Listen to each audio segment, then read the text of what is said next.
Hey guys, it's mcfixit here. I have a 2007 Honda Odyssey. This will work from any of that third generation, 2005 to 2010. This is more of a baseline model, and it's showing that the oil change life needs to be done. It'll start beeping at about 15% when you start it, then 10%, and then 5%, and then it will start counting your miles against you. I do not have this completely on. It is just on position number 2. And you're going to go ahead and hold down for about 10 seconds the trip button.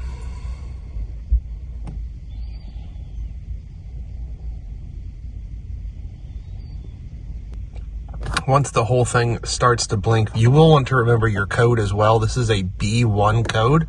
So after you've held it down for 10 seconds, it will go ahead and then hold it down for another 5. 1, 2, 3, 4, 5. Oil life is back to 100%. We'll go ahead and turn the vehicle to the off position, then back to the on position number 2. You'll see that comes back up at 100%. Hit that trip button and you're good to go for another about 10,000 miles. You can find those codes on page 356 on this owner manual.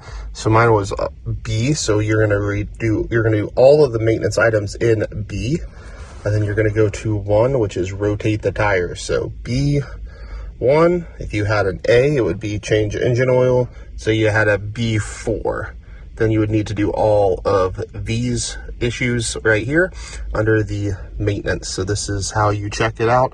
These are your maintenance reminders, A and B, the numbers 1 through 5. I hope this was helpful. If you do have any questions, go ahead and put them in the comment section down below. Don't forget to do whatever that code was. So this was a B1.